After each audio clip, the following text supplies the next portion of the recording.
constitutional right to express our views about this issue. Yun nga yung mahirap binabox lahat na lang ng nagsasalita against government, ibabox mo, ipipaint mo into something para lang masabi, para lang may masabi ka against that person or against this group. Hindi ho tama yun. Tignan nyo muna, before kayo mag-label, tignan nyo kung anong pinaglalaban, i-assess nyo at tignan nyo kung yan ay nakakabuti o nakakasama sa bansa. Pero as far as I'm concerned, when we say we want peace and we say we no to war, kahit balik-baliktarin mo ang mundo, it's good for the country, it's good for the world, and it's good for the region. Walang kahit sino sa mundo dito na papayag ng gera. Ang papayag lang ng gera ay yung mga taong medyo may problema sa pag-iisip, sa utak, at ang iba dyan ay may interest din at kumikita din sa gera. At alam natin, ng United States, they earn from this. Yes, and they need war for them to, have big sales, yung kanilang industrial military complex, pag lululugmok ang kanilang ekonomiya, they need these things for them to, get more money, more sales, good for their economy.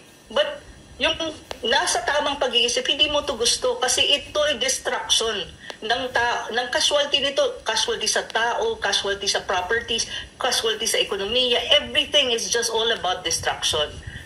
Who in this world na nasa tamang pag-iisip gusto ng gera?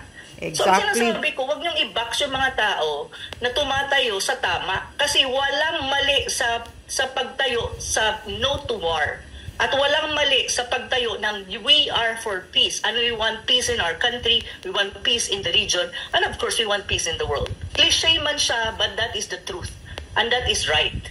So I don't agree with this. Kanina nga, si Sir Peter Moto, nagsalita nga siya doon Kasi sinasabi nga niya, hinahanap niya ang mga kasamahan niya before, na kung saan before, yun ang mga nagsasalita na no to imperialism, no to American militarization. Wala Kasi nga, ang sinasabi nga ni Sir Peter Moto, paano? Nandun na sila sa kaalyado na kasi sila ng tahimik gobyerno na, or natikom ng na ang mga bibig. certain personality ng gobyerno. Kaya hindi na sila, nagrararara. Kaya so, nga. ang nangyari, yung mga well-intentioned Filipinos, me, Sas, Harry Roque, Lorin Badoy, Peter Mutok, Peter Lavinia, and all others, RJ Avellana, at yung iba pang mga coalition at iba pang mamamayan na nandun, both online and on-site, nananawagan tungkol dito. Kasi alam natin lahat na ang gera ay hindi makakabuti sa Pilipinas. Exactly. At ang kapayapaan, ang kailangan natin panindigan at isulong.